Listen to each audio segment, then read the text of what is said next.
Welcome back to the JJK Chronicles, a Jujutsu Kaisen podcast. Lame? What's lame? I mean, it just sounds not as good as... It doesn't flow as well as the other one. It's because you did it one way for 70 episodes, and now you're doing it this way. Oh, okay. It's just your little brain can't wrap your head around it. My name's Ronny. And I'm Chaz. And we are here today to cover Season 1, Episode 3, Girl of Steel of Jujutsu Kaisen. Oh. How you doing, Chadley? I'm doing great, man. And you just said Girl of Steel. Made me perk up a little bit. I'm sure it did, because you are gross. So we're going to talk about this episode, but first off, we need to do some cleaning up, all right? Because...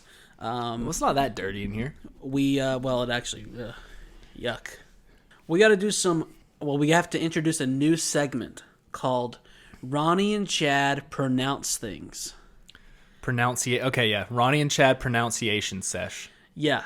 Mm-hmm. And we should start off by working on how to say pronunciate, but we'll worry about that. We should start with that, but we're not going to. Okay, now that you say that, though, isn't that kind of stupid how you say pronounce, and then when you say in the other form, it's pronounce? Yeah, So actually, I lied. We're not going to talk about the episode at all. We're going to dissect the English language. Oh, I'm sure that would be a great podcast. No, we're going to dissect some of these character names because we had some just lovely people message us and help us out because we don't try and hide it. We are two American dudes who don't know how to say Japanese names. We're just two country boys.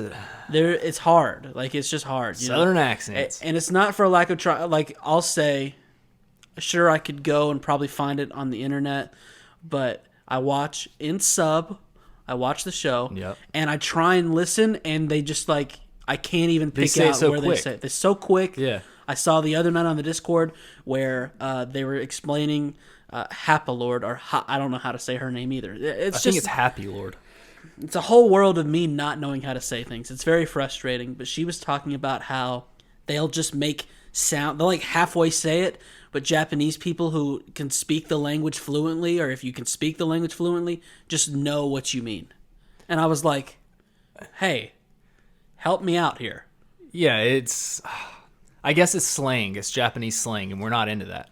All right, so with that being said, I've got it right here, broken down with me. Your friend Ames, she hit us up with the syllable by syllable. And then Happalord, or whatever, however you say her name, hit us with voice memos, saying it for us. And wow, it was lovely. That's Amez. If you would have done it that way, it would have probably been a little better. Why would you do? I liked both ways. Just kidding. Both I like the spelling, great. but Amez, send us in a video submission. So, first off, we've got Itadori. Yeah, Itadori. So we were pretty close to this one. It's actually, but then they said you can say it Itadori as well, which is. And honestly, we're gonna try and do the E, but I've been working on it. It feels a little hard in the mouth sometimes, and it feels a little Italian, right? And so sometimes it kind of becomes an it, but I'll try and throw in the E. All right, here's one we struggled with: Fushigaro. Fushigaro. Okay. Fushigaro. Yeah. Fushigaro. Mm-hmm. Megumi. Yep. That's his first name, but we call him his last name because in Japan they change for some reason. Last name comes first name comes last. Why? And I'll go ahead and say this too. I think it's fair if we swap them around a little bit. Like in my notes, this one I used a lot of Yujis, because like Gojo.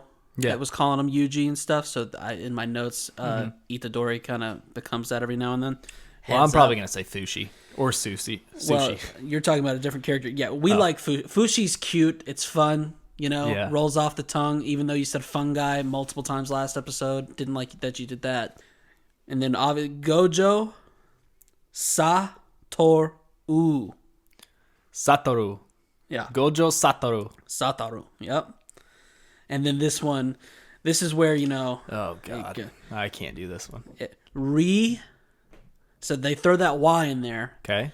But it's actually Ryomen. Su. This is the one you struggled with. Su-ka-na. Sukuna. Sukuna. So don't say Sakuna. It's Sukuna. Sukuna. Yep. So it's like you saying as much fun as Sakuna Matata is.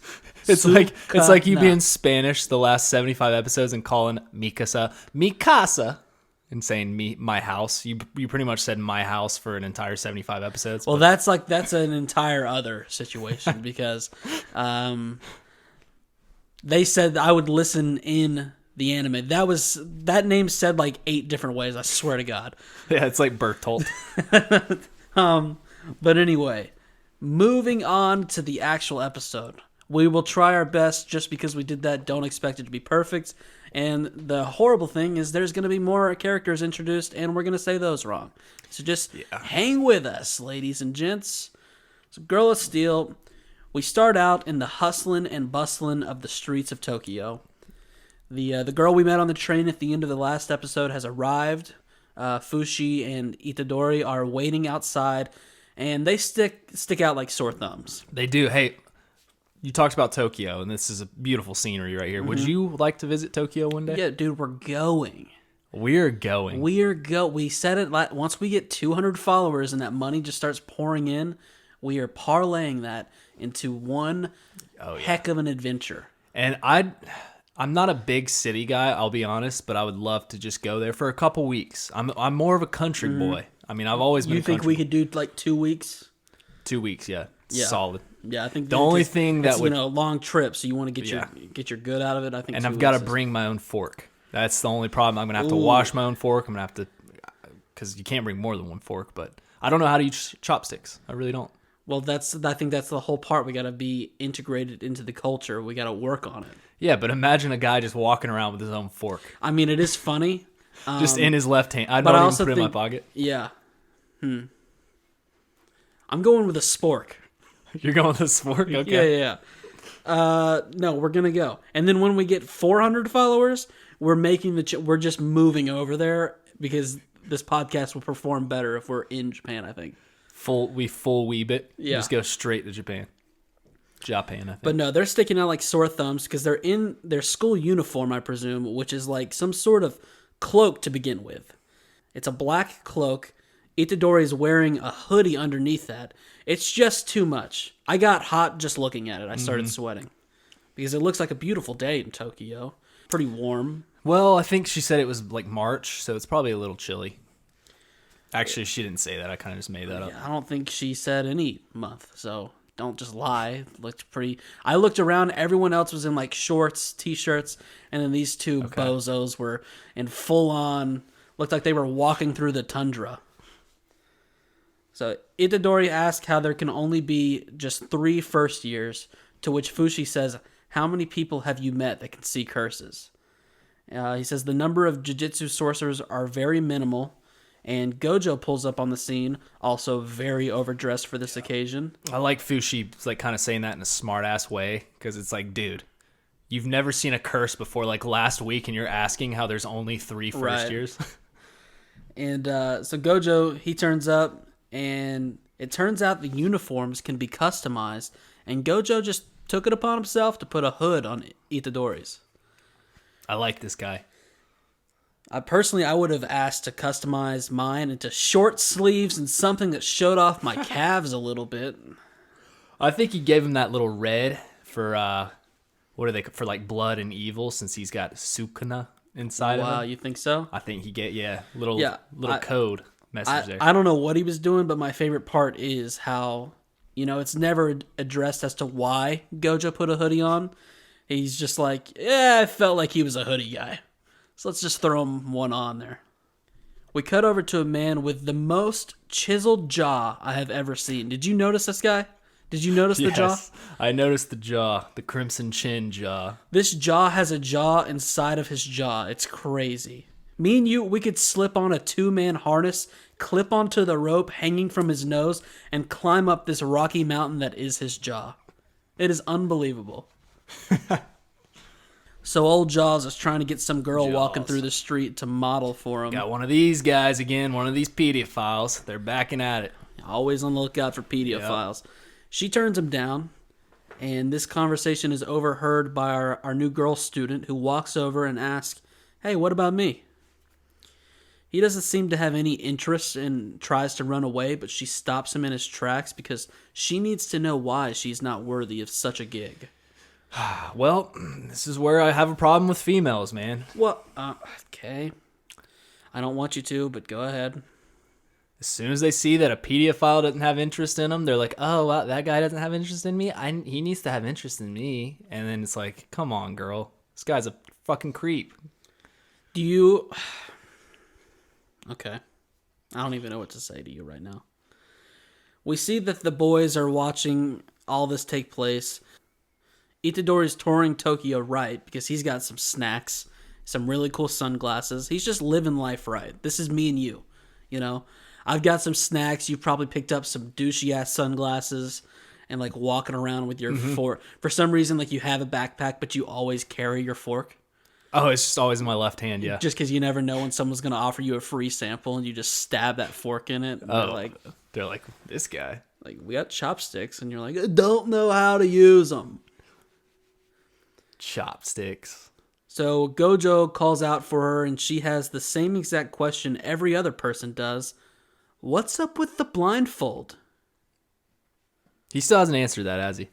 No, and I don't know when he will. So her name is Kugisaki Nobara. Nobara? Yeah. Great job. I'm thinking that's... It's probably wrong, but good job. I'm feeling okay about it. I really listened to the first name, and they were saying Kugisaki. So you can correct us. I'm sure you will. Everyone else makes introductions. Kugisaki says that Itadori looks like a potato and the kid that ate his own boogers. Did you see the art style they did for him when they were introducing him? That's funny. I was going to say, this looks like something my mother would draw. Spoiler alert, she's a little Riri. Big Rihanna fan? Well, in the head, she's a little, you know what I mean. We all, big Rihanna fans. What was the name of the kid in your school that, growing up that ate boogers? Huh. You know what mine was? Abel. Abel? Abel. That sounds like a guy that would eat boogers. I mean, yeah, he was also the one that ate glue because his name was Abel. So he I can't remember a guy that ate boogers. Really? You didn't have what about a glue eater? Maybe it's because it was. Oh, me. Wow. You went to such a classy school. Okay, Chad. How about pay attention to your surroundings, idiot? Might have been me. So she can't stand that Fushi thinks he's all high and mighty. She also bets that he likes setting out slicked goals on fire. That's a lot to gather from someone with just a name and briefly looking at a person. Fushi's my favorite in the show right now. No, he's not. Yeah, he is. All right, well, tell me why then. He's just dope as fuck. He doesn't care. He's not like Itadori where he, sits there and he's like a little kid that eats boogers. This guy's laid back. He's calm, relaxed. He's a sad sack is what he is. He's a sad sack right now. A sad sack? How about crack a smile? You're in Tokyo, dude. Like, what is he supposed to crack a smile to this spunky ass lady? This guy's the kind of guy who is so obsessed with his whatever he thinks his mission is and being the best that he can't enjoy the little, peaks that life gives you. Well, he's got cool dogs. Oh my god! Okay, yeah, you're right. That's how you know he's a softie on the inside. Yeah, exactly. He's not my favorite, but I like him. I just need to see some more of that soft side when he's not sending out puppy dogs. Snowy. Luckily, she's thinking all of this to herself. She's not saying any of it out loud. And she becomes much nicer when she speaks out loud by saying, ugh, I always get stuck with unfortunate circumstances. See, she's kind of a spunky lady. This made me start to, started to come along to her side. I'm starting to like her. That's the same exact thing. Anytime I've gone on like a double date with someone when I don't know who someone's setting me up with, the girl gets there, takes one look at me, and goes, wow, this is an unfortunate circumstance. And I'm like, and I go, what do you think you're going to order? I just act like I don't hear. Like, they've got really good bread here. And I go, yeah, It's free. We know. We'll have some bread. She never even looks or says a word to you. It's complimentary. We don't need you to recommend the bread to us. I'm like, I'm sorry. It's got good butter with it. It's got a little cinnamon in it. It's crazy how they do that. So Gojo announces that they are going on a tour of Tokyo, and oh my god, you already knew this, but so anime. Yes! Jeez. God, I've been waiting for moments like this. The only thing that I'm mad about is that I can't watch this with you. We will one day. One day we have to. I don't think the anime stuff's going anywhere. I'm jumping off the couch and I'm fucking dancing. You know, I've done this one time before, and I received, I think we received a grand total of 0 feedback about it. But I really thought that people knew what I was talking about, so I'm going to do it again. Anytime these so anime moments happen, and obviously we're an audio only medium, but I think this works. This is the face I make. Ready? I'm going to make it. Let's see it. Yeah, that's the face. Everyone knows that Ronnie's making that face when those so anime moments happen. And here's the face that I'm making when I see it and I get so excited. Oh, yeah. Yeah. Yep. And everyone knows what that face looks like. Mm-hmm. Hope you enjoyed that segment. It's great podcasting, we think. So, Gojo says they are going to Roppongi.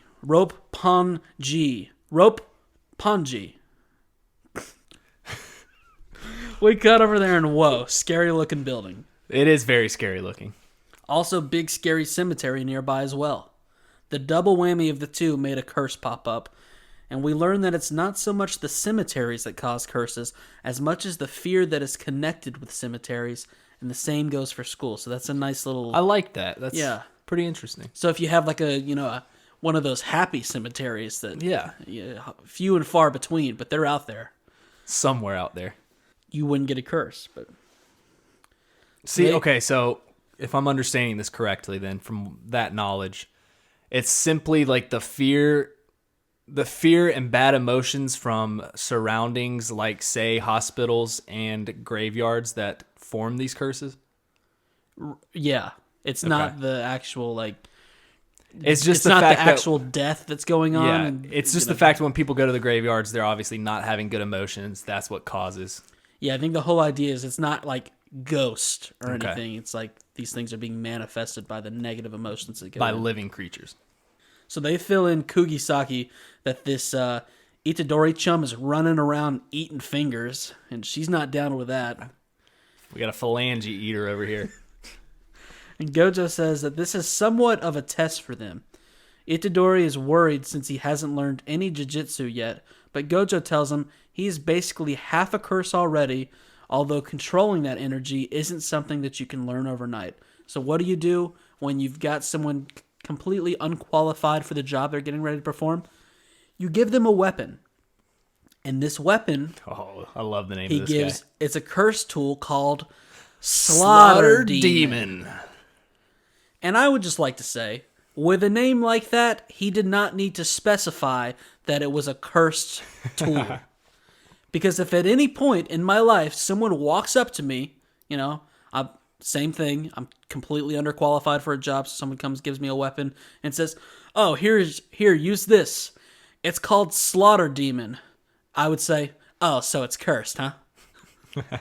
And I love, Itadori's got like the look of a 5-year-old that like loves hunting. And he's like my little cousin, if you ever met my little cousin. Oh my god, your little that cousin is just a loves maniac. to shoot things and just beat people up. That's what Itadori looks like right now. He's like, oh, sweet. Like, I would not trust him with this weapon. Yeah, your cousin is... You were actually telling me earlier this week about how you were getting pretty close to having to like go cuffs to cuffs boxing with your cousin because he's just trying to hurt someone out here. Yeah, and I probably wouldn't win. He's a little curse 5. himself. Is it okay if I call your little cousin a curse? Yeah, that's fine. Is that too far? Or? No, that's fine. I don't. Okay, doesn't bother me. That guy sucks. So he takes the weapon, starts walking in. Gojo says, oh, one more little thing. Don't let that Sukuna guy that is living inside of you out. And Itadori gives a thumbs up, says, yeah, no problem, I got this. What could go wrong? He's staying right inside me. This phalange's not going anywhere. We go into the building, and it's not clean. Housekeeping has not been by. And as they're making their way through the building, we hear Fushi pleading to go in so he can keep an eye on Yuji. But Gojo says Great guy. he needs to fully recover, and besides, the one they're testing this time is Nobara. And dude, Fushi and the panda, 2 favorite characters in the show so far. Oh my god, we're Love back panda. on this motherfucking panda. You know, I actually had a funny thought about this panda since we haven't seen them yet. How fun, like I'm sure it's not going to happen, but how funny would it be if we ran a show, this is the kind of shit we would do. Okay. We have that moment where that panda's just running across the building in the opening credits, and then you never see a panda in the show. And I'll say this too. He would still be my favorite in the show. Fucking love that guy. You're like on season 4 and you're doing your top 5 list. You're like, yeah, number 2, he couldn't quite get the number 1 spot, but I really respect this guy, the panda. Panda. And people are like, who? Go back to season 1. There's a frame of a panda running across a building. I really hope it's not a girl panda. Oh, that would be embarrassing, right? It would. Have we been calling him a guy panda? We have been. So Fuck we better us. hope he's a guy. Jesus Christ, we are so... If he's a girl panda, it's the not worst. my favorite character. A nondescript panda at this point. Yeah. So we see Nobara walking through this place like she was Chad when he was walking through the halls in his 5th year of high school. I mean, you just... Sweatshirt around the waist. Yeah. Don't forget about that. 5th year of high school, you owned that I know. place. Dude, when I'm almost 21 buying alcohol for people, shit was gnarly. Big man on campus. You get older, they just keep staying the same age. How funny was that too? Itadori's like going spy mode and like he's crawling from wall to wall and she's just walking through like it's nothing. She's strolling through this place like nothing. And then on top of that, she says, "See, oh god, That was totally you in high school. You were Itadori in high school. Anytime you had like a crush on a girl, that's how you avoided her. Was that right there? Are you kidding me? This is how I went to class trying to avoid people." Someone would be trying to get their books out of their top locker, and I would be like crawling in between them and the lockers. They'd be like, "What are you doing?" I'm like, "Sorry, I'm just trying to get to history." Don't want to see her. They're like, "Aren't you a senior this year?" Okay, and so not only that, I cannot say this. She suggests. Can you say go? Cole, She suggests. pretty good. It's hard though. It is hard. It was tough. That they split up. But Yuji is like, hold up, let's take this seriously. And of course, with a suggestion as silly as that, she kicks him, and oh my god, so anime. Dude, the fact that I'm into her now. She's totally cool. The fact that she just kicks this mother effer down the stairs. No. Give it to me. No. Doesn't kick him down the stairs. Kicks him in such a way that he spins into a full 1080 before finally falling to the ground. She's not that powerful of a kicker. I refuse to believe it. It's not how... Give me them legs. Poor Yuji's just like us. He doesn't get women either. He says, your emotions have been all over the place today. And she says, this is why girls don't like you. And as a man who's trying to learn the game of love, I'm wondering which part she's talking about. I need to know. If she's saying like the bitch maid crawling through the hallways. Oh, yeah. The part of him saying, you know, your emotions have been all over the place that today. One too, yep. So it's just all of it. Yeah, I think it's just all of it. And a girl like this, an empowering female like this, I would take her on a fancy date. I really think I would. Well, tell me. Walk me through it. Walk you through the fancy date? What's your fancy... Because last time we role-played, you walked up to a girl on the train and just said, want to come back to my place. So I would like to hear your idea of a fancy date. Yeah, now that I know how she acts, I can elaborate a little better. Mm-hmm. First, this is back like when I was around 18 or so. I'd get in my 1995 Honda Accord. Yeah, you would. The fuel tank's messed up. I don't know if it's got gas in it or not, so I'd have to stop at the gas station and fill it up. And how often would you do that? About every day, just in case, because you never know. That seems unnecessary, but okay. And, it's just wrappers everywhere. Cheeseburger wrappers, just everything in the car. Because it's a 95 Accord. I'm not taking it. Who gets a 95 Accord and thinks, oh, I'm just going to treat this thing like a baby?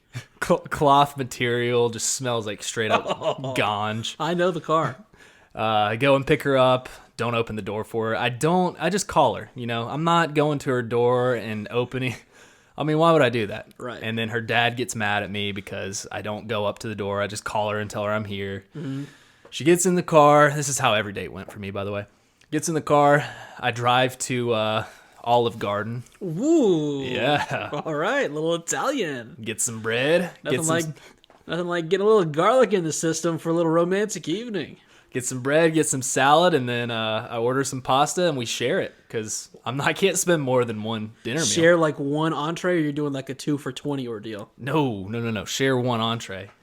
And if she wants more, I can tell her, okay, I'll ask for more breadsticks and salad. And then we eat, and that's pretty much how the date goes. Pretty good date on a budget. Good work. I would tell you mine, but I've never been on a date, so. Okay. So what about an imaginary one? Oh, an imaginary one? It's very complex. We'll have to share another time because it's like different stages. Because while I've never had the chance, I am a romancer, dude. I'll tell you that. And then I forgot to mention the part where on the way back, we stop at a Kroger parking lot in the very back, and it's at night, and we kind of do some stuff. Moving on. So Itadori stands up, mumbles, "Bitch." Whoa. I guess it's one of these shows. This guy is so Chad. I mean, it was a good call by him not saying it out loud just then, though. Oh, yeah, she would have whooped his ass. And then out of nowhere, we got a scorpion boyo dropping from the ceiling. Itadori uses, don't know if you remember the name of the weapon, Slaughter Demon, cuts off the arm. Quick reflexes. And my favorite line of the episode, the scorpion monster asks if he needs a receipt. What did he buy? I wanted to ask you. I've been dying to ask you this question. What did he buy? I'm assuming he's talking about the arm. You need a receipt for that arm you just cut off? He prints out a receipt from his mouth. That would have been so epic. Right. You know, because it seems, I'm not sure how I like it doesn't pay off very good. We're in 3 episodes in, and I feel like I've already seen 6 different monsters just dissolve from the top of the ceiling into action. So I don't know how well that works for me, but I do love all the things the monsters say. We've got, what time is it, and do you need a receipt? I'm on the lookout for that. Excellent customer service. Oh, dude. I just thought of something. I thought of something crazy. It is, so we're near a graveyard, kind of. We're near stores and stuff. Mm-hmm. This is a clerk from like a local Walgreens that just despises his life at Walgreens for some reason. He's just not into being a cashier anymore. He's done it for too long, doesn't want to do it anymore. The curse manifested from him. Now he's asking Itadori if he needs a receipt. Just figured it all out. Nice. You want my quick receipt story? Yeah. So I used to work at a racetrack, which I've described it before. Basically just a nice gas station, one that's got like 24 pumps. It's got all the goods on the inside. So this witch of a woman comes strolling in. It's like late at night. By late at night, like 10:30ish. And she's one of these people, doesn't know what pump she's on. She is hostile with me from the jump. You know, here I am, Ronnie. 10:30. I'm serving customers with a smile. You're behind the counter on the stool, so you can your head's above it. I had a little bit of a stool to because it's kind of a high, it's a pretty high counter. So I'm just trying to, make everyone's day better with a smile. She says, "Yeah, your pump didn't give me a receipt." And I'm like, "Oh, excuse me. I'm sorry, ma'am. What pump were you on?" She said, "I don't know." And I go, "Okay, well, we're kind of at a standstill here. What car do you drive?" She goes, "It's the black one." And at this point, all right, I'm getting mad, okay? Because I can tell she has no interest of helping me. She's got a coffee she's trying to buy, and now all I've got, we're working through this one step at a time. So I go, what kind of car? "It's the Nissan out there. Black." And I go, "Yeah, we already covered it was black." So I'm looking, and I'm trying to see, and I go, 18? She goes, "I don't know." And I was like, all right, that one's fair. You already didn't know, and I asked you if it was 18. That's my bad. So I'm like, "Well, do you have any idea of like how much it was?" Because now I'm going through every single receipt for the day. Not very easy. And she's like, $32. So I'm finding it. And she's like, By the way, great gas prices in Georgia, folks. Yeah, she's giving me so much attitude. Finally, I print the receipt. I hand it to her. She goes, "This isn't right." And I'm like, "Oh my God." And so now she didn't like the coffee she made. She went, poured it out, made herself another coffee while I'm still looking for this receipt. Unbelievable. She grabbed 20 napkins for a coffee. I got a stack of napkins on my workstation. She comes back. Did this lady have all of her teeth? Yeah. She was she wasn't like white trash, if that's what you mean. She was just total Karen is what's going on here. And so she was like my mom before the accident. Don't talk about your mom like that. So yeah, she walks up. I finally find the receipt. I give it to her, and she goes, "Well, that was hard," and walked away without the napkins. And so I'm like, "Excuse me, ma'am, did you need the napkins?" She goes, "Keep them." I'm like, "Why did you grab 20 napkins?" And I go, Ronnie was such a savage. Uh-oh. I go, "All right, fine, bitch." Oh! And she goes, ready? Here's the payoff. I said it was a quick story. Wasn't quick at all. It's a very long story. Sorry I drowned down the podcast. She said, "What did you say?" And I said, "Do you need a receipt?" Yes! Woo! She said, "No," walked out. Get wrecked. So that was my story. I hope you liked it. And then that leads us all to this monster saying, "Do you need a receipt?" So, yeah. This is what people come to the podcast for, to not hear anything about the actual show we're covering. Itadori makes quick work of this monster. We cut to Gojo, who is giving Fushi a scouting report on Itadori. Says he's missing some brains, but he has no hesitation when it comes to killing these things that take the form of living creatures, albeit bizarre-looking ones. Dude, some of these things are very bizarre. And so, but this made me pause and really dive into what Gojo said. Okay. Because it's like he's saying these curses are dumb and turn into these hideous creatures that, of course, you would want to kill because of how terrible they look. But he's like saying, how is Itadori going to perform when he strolls up on some next level curses that transform into a little girl skipping around holding a teddy bear? Oh, dude, I didn't even think about that. Jeez. That's messed up. That's how my mind works. So you think we're going to get to where these curses are so good they're going to do stuff like that? They're going to be little girls that act all innocent? That's what Gojo made it sound like. He's like, albeit these are some bizarre looking ones. Pretty easy to kill these. Wait till he sees the little boy riding a choo-choo train. Little Johnny just riding his bike. God. So still, Gojo seems pretty impressed since Yuji hasn't seen many curses throughout his time. This is all still very new to him. And which is special because he makes Fushi think about all the Jujutsu sorcerers he's known who failed from frustration due to their fear or disgust. Gojo finishes up. Couldn't be Fushi though, or the panda. No, that guy Fushi didn't give any fucks. Gojo finishes up with, "So today I want to find out how crazy she is." And we cut to Nobara, who is standing in a room and says, "You curse." She calls out a mannequin in the middle of the room trying to prove the fact that she can't be fooled and knows where the curse is hiding. And then, oh shit, she pulls out the most kawaii hammer I've ever seen. This thing's so cute. Aw. I mean, isn't it a little hard on it? It is. Tell me about that. You're not saying anything. Talk about the hammer. About the hammer? Okay, I want 10 seconds on the hammer because I feel like you're a little lazy right now. Sorry. To be fair, I pushed you aside. You did push me aside and tell a really long story, but it's all good. It was a good story. About the hammer. I love a lady with a hammer in her hand. Strong woman. Little hard on it, even cuter. Want to put a couple nails in me? Do it. Thank you. So she puts some cursed energy on some nails and hammers those babies into the head of this mannequin. And sure enough, we see a little eyeball just open on up. But at the same time, the boys outside are talking and say, "Do you think Nobara knows that the curses over here in Tokyo are much different than the ones out in the countryside?" Girl. You can't just be using your old country techniques. Come on, Nobara.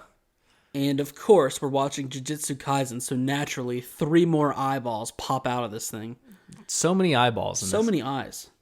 She tells the curse that it might want to pull those nails out as she snaps. and in doing so, the nails drive further in and explode the head off the mannequin. And then she thinks to herself, nailed it. Nailed it. That was good. This girl's not so bad. I thought she was bad in the beginning, but she's kind of hot. I gotta be honest, when she said nailed it, I kind of got a little mad. I was like, how many times has she used that line? Well, hey, how about this? How many more times is she going to use that line? Very good point. She hears some extracurricular kerscuffling taking place behind the boxes where she looks, and a little kid seems to just be hanging out in here. The kid is so scared that he doesn't want to move, and so she thinks it's because it's true what they say.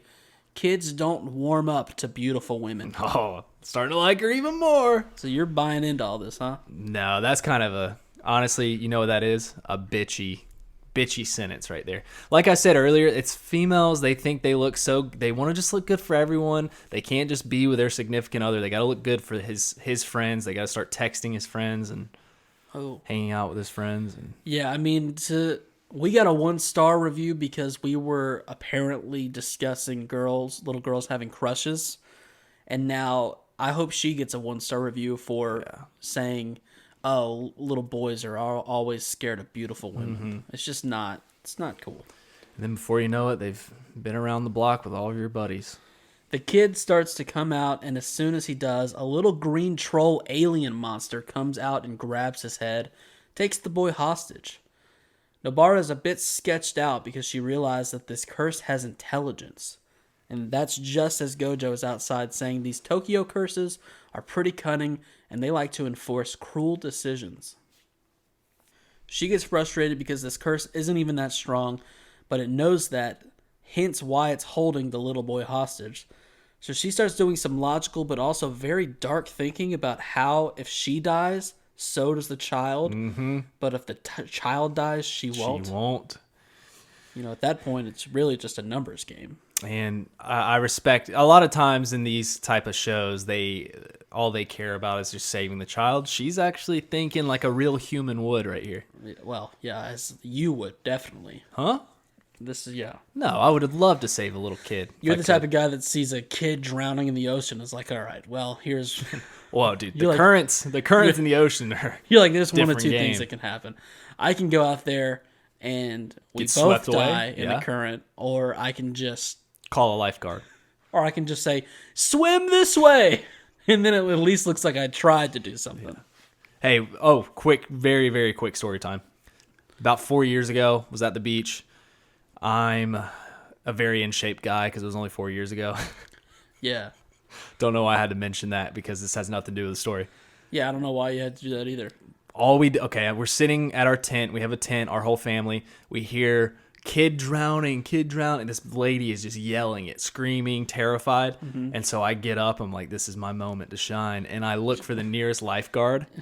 He's way down the beach. For some reason, the one that was right behind us wasn't at the stand. So your moment to shine in your head was, I'm getting ready to just find this lifeguard so hard. I'm finding the shit out of this lifeguard. I start running to find the lifeguard.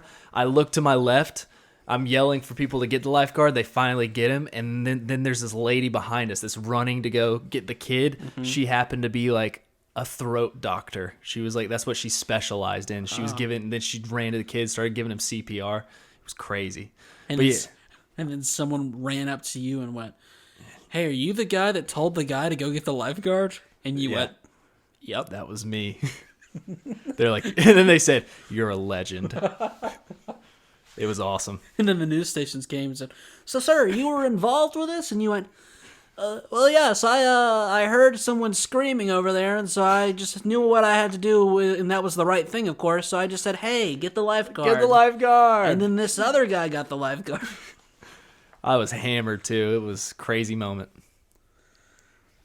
Basically, what I'm trying to say is I saved a kid's life. But moving on. Good work. But it turns out she's not as shitty as we might have thought. She drops her hammer and nails, pleads for the boy's life, but the monster doesn't let him go. So she immediately starts to regret her decision as she says, I just wish I could have seen... I think this auto-corrected. I'm sure that's what happened. Is it Sori-chan? Do you have the name? Come on, Ronnie. It's not... It autocorrect. What's the spelling? I had the pronunciation right. Yeah, you had it right. Sori-chan. Sori-chan. It's not Chan. You don't say Chan. Like Itadori-chan. What are you looking at me What like is that the name? Sori-chan. You're right. I was just calling your bullshit autocorrect Well, thing. you could get off your phone and find it be in your notes. I'm not on my phone. Not right now. I was just looking at Discord. Amez, she finally entered the sweatshirt, tied around the sweatshirt gang. Oh, wow. Sent a picture. 1 month late, not too late. Hey, you lost. You entered way too late. Oh yeah, who won that contest again? Some guy named Chad. Just then. Itadori. Just then, a fist erupts from the wall behind the monster, and after initially missing, Yuji breaks through and uses a very reasonably named weapon, Slaughter Demon, to cut off the monster's arm, or the hand that is holding the boy. So we got the kid back, which, by the way, she kind of tried to half explain it earlier, but what the fuck is this kid doing here? Dude, I still couldn't figure that one out. And how is this guy punching through concrete all the time? Well, I mean, where do you just randomly just one day figure out you can just punch through concrete? He's like, oh, I guess I can do this now. He's already jumped up, and this is before he even swallowed the phalange. He jumped up 4 stories, punched through a window, Right. and he's just thought it was normal. Like, how does he think this is just normal? He's just very, he threw a ball very far. He's very talented. You weren't ready to call him athletic. Are you ready yet? Or we still need to see a little bit more? If it's, we'll see later. If it's reinforced concrete, I might. I mean, once again, on this kid, don't know what he's doing here. She was like, oh, he's probably just curious and being a kid, and walks into this spooky fucking building. Kids don't do that. For that to make sense, he at least needs to have a dead little friend around here somewhere. Or his cat ran away from him. He was following his cat, something like that. I mean, if he truthfully walked into this building by himself, all alone, we need to put him down. I'm going to say it because he's going to be a serial killer. Whoa. Because little kids don't just go into scary situations just by themselves. I feel like they're on like a 9th floor. He just wandered up to the 9th floor of an abandoned building all by himself. I know. There's no way the elevator worked. He had to go all the way up the stairs. The monster starts to get away by jumping out of the building, and Fushi sees this and starts to make his move, but is held off by Gojo. We cut back to Nobara, who of course is using the straw doll technique. Yep. I would have done the same exact thing in this situation. The straw doll technique is definitely one of my top 3 techniques. Top 3? Oh, okay. Yeah, where is it in your techniques? I was going to say top 5, possibly top 3. All right, agree to disagree. She nails a little straw doll into the hand the monster left behind, and the thing erupts in midair outside. Get wrecked. Gojo, watching from below, decides she's crazy, all right. Oh, yeah. We cut to a bit of backstory. Love a crazy lady. Nobara says when she was in 1st grade, Sori moved to our village from Tokyo. She looks like she's 14, by the way. Sori? Yeah, she does. Why? So she didn't say why, right? It's this whole backstory confused me quite a lot. The girl looks like she's 14, but the way she's talked about it seems like she was old enough to be living there on her own. I think 20 or something. Yeah. I mean, let's not be judging people's age on what they look like, Ronny. Well, I'll tell you what I'm doing, which you should probably do, because I noticed how you just made her 20 out of nowhere. Be careful. And that's what I was doing. I was like, wow, this looks like a pretty fresh face. Maybe she's, of adult age. Looks like a pretty nice house. She's definitely a trust fund kid, because it's a nice house. I was asked what high school I went to the other day. So people need to be careful with my feelings. That didn't happen. Yeah, I've been asked that before. Yeah, like when you were in high school? No, like last year. Oh, so it didn't happen the other day. Not the other day, but it's happened before. Well, at least it doesn't seem like you're still thinking about it. Pisses me off, man. I'm a freaking man. So this was just someone for young Nobara to look up to, yet Sori was ostracized by the villagers. Chad, define ostracized. It's where, I think it's, they called her ugly because she looks like an ostrich. Excludes someone from a group. Oh, so it's kind of right.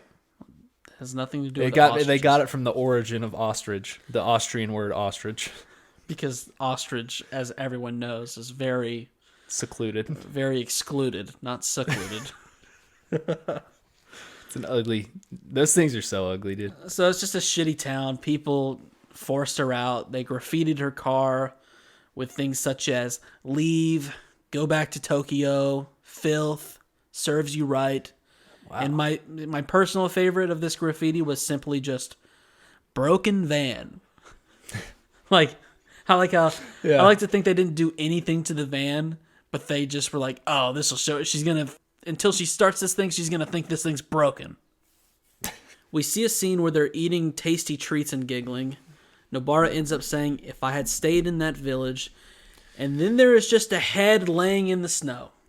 Yeah, that's brutal. We just cut. There's a head that looks like Sori, but also it looks like a mannequin head. What the fuck is going on here? I think it is Sori. But do you know what I mean? No, I know what you mean. They just abruptly showed that. I don't know if like one of the townspeople actually did that to her, and but the way they laid it out, it just was out of nowhere. Their head was just laying there. Do you think this girl's dead?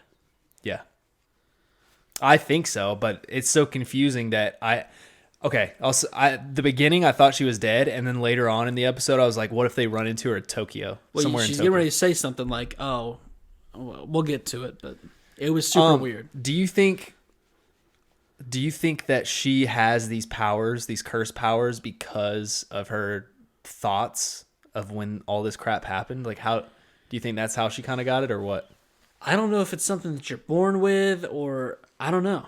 Because, so would your argument be that Itadori's had them for, like he had them even before the show started, and he just realized that he had them now? I mean, this dude was punching through concrete walls before the show started. I don't know. This guy would be. You saw him punch through concrete walls before the show started? Well, I mean, he was throwing shot put like a baseball for world records before anything even happened. But that was without cursed energy. Yeah, that's what I'm saying. He's been like that for a while. I don't know if he's like it's inside him. He just doesn't know how to use it. You know what I mean? I'm still trying to figure that part out. I'm sure it'll be answered later, but I was just curious. Because do you automatically become more athletic / powerful in a normal way without using cursed energy if you have the ability to use cursed energy? I don't know. Does that make sense what I'm saying? Because she was shocked that he punched through that concrete earlier too. And then he was like, "Oh, I ate the phalange." Or then she was like, "Oh, but you ate the phalange." And I'm like, "Nah, this man was jumping 4 stories before the phalange was inside him." Yeah, the whole power structure is kind of weird right now. So I'm going to, you want my wildest theory on this chick? Yeah. Sori was never even real. Nobara is a schizophrenic. Oh, that's a good take. How about that? That is a great take. You like it? I like that a lot. Like, that actually makes sense. Thank you. Because she's a little bitchy, too, and I could just see her. She's not even real. Yeah. Wait, who's not real? Nobara's not real, or? Sori. Okay. Yeah, I like that. So Nobara tries to blame this on Yuji while also asking what he's eating to allow him to punch through concrete. Oh, there it is. They kind of skip past that, and Yuji asks her why she came to Jujutsu High. And by the way, there's still a kid here who's been missing from home for who knows how long at this point. Just want to clear that up. She says it's because she hates the countryside and wanted to live in Tokyo. And oh my god, so anime. Itadori takes this news as if he was literally struck by lightning. I have no idea what part of this was so shocking. Get it, though? Shocking, struck by lightning. Yeah. That's kind of where they went with that. In the end, I guess he's so dumbfounded by this because it seems like a crazy reason for her to danger her life, but she's never seemed more sure of anything. Which is, if you think about it, it is really stupid. You want to risk your life and fight off these weird, terrifying monsters just so you can live in Tokyo? Yeah. Like, can't you just do that without... Can't you just be new city, new me? Yeah. You know? She says if she stayed in that village, she would have been as good as dead. And as she thinks back to the good... So crazy. As she thinks back to the good memories once again, she lets Sori know that she's made it to Tokyo. Like, she's saying this to herself. And that if they ever meet here, they need to go to that bakery she was always talking about. Yeah, okay. This girl is made up. This girl is made up. You're so right. So. Oh, this bitch is crazy. She starts petting the child for some reason, as she thanks Yuji for helping out, because she wouldn't have had as bright of a future if she had died. Which, she's not wrong. I find that happens in most cases. We cut to Gojo waving at the young child, who just points in a general direction and says, "I live over there, bye." And then I feel like he immediately gets picked up by a white van. Like they couldn't have walked him to the door. I don't trust this kid. So Gojo can see through the blindfold, is what you're saying? What do you mean? Do you think he's got like telekinesis where he doesn't need to see through it? I think that's kind of what they're implying, yeah. That Okay. he feels things happening, and he feels things so hard that he doesn't need to see them. Gotcha. But I don't trust this kid. This Wish kid's I a little could feel devil. things like that. Like, he's walking up into cursed buildings. He's pointing in general directions, saying, "This is where I'm from." Just let him go. Who even cares about this kid? I guess, but this is where I get mad. Next scene we see is Yuji and Nobara waiting around when Gojo and Fushi walk up saying that they made sure the kid got home safely, to which I would say, well, not really. You got him maybe on the right street if he was telling the truth. Who knows where he's at? Just let him go. Whatever. They go to get something to eat as they bicker back and forth some more. Fushi's pouting because he didn't get to join in on the cursed adventure this week. And then we cut to a log from July 2018 at a juvenile detention center. In the sky above the exercise yard, we see some prisoners looking up into the sky as the log continues. Unnamed apparition for What the fuck? Are these my notes? Unnamed apparition, potential special grade. Ooh, special grade. That was like me in school. They just called me special with grades. What a name. Like, Yeah. imagine, yes, looking up into the sky and being like, yeah, that looks like an unnamed apparition of potential special grade. Anyways. What is the definition of apparition? Apparition is, it's like a... it's like I know it, but I can't define it. Like a spirit or a ghost. Is that kind of what you're thinking? Yeah, like a foreseen... I don't even know. Yeah, I don't it's know a where I'm foreseen... Yeah. To simplify it, just call it an apparition of potential special grade. Okay. Anyway, its cursed womb was witnessed by several non-jujutsu sorcerers, and then they let us see this thing. And I was kind of making fun of it before, but I'll be damned. The only way I know how to describe it is by calling it an unnamed apparition of potential special grade. Describe this thing, Chaz. It's black. No, it's not. It's scary. Though it is black, right? I mean, I get it's like on the inside of like an egg. It's on the inside of an egg, and I don't even really know how to explain it. You know how to explain it? It's an unforeseen apparition of intellectual being. Unforeseen and unnamed. It's crazy. The log continues.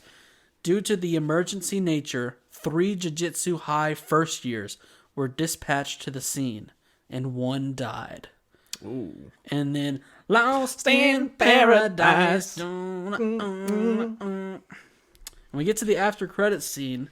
So 1 sorcerer has already died. That's kind of scary. And then we get to the after credits scene where they play some rock, paper, scissors and have a very passionate argument about sushi. John Conjin. Yeah, so I guess this is like, are we seeing the season arc here? Are they giving us a little glimpse at that? What are they? Because obviously we have 3 first years. Yeah. Jujutsu sorcerers. Is you think this is going to be like the main big thing at the end? Oh, the big thing for like their training, basically, or what do you mean by that? I'm confused by what you're saying. are we seeing like a glimpse into the future of the show? Is that what they're doing? Oh yeah, I believe so. Like this is how it's gonna be from now on. All right. So what did you think of this episode? I liked it. I mean, I just liked that we got a little bit more of a Nobara. That was pretty much all it was about. Yeah, it was a good episode. It felt more like a monster of the week ordeal. Yeah. You know, I don't know, a couple things might have like progressed the overall plot of everything, but it was still cool seeing. The receipt thing was awesome. The receipt thing was great. Good episode. And we'll talk about this.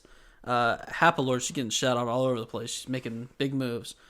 She asked a question: What is your first impression of Yuji as the main shonen protagonist? Itadori. Sorry, I haven't been calling him Yuji.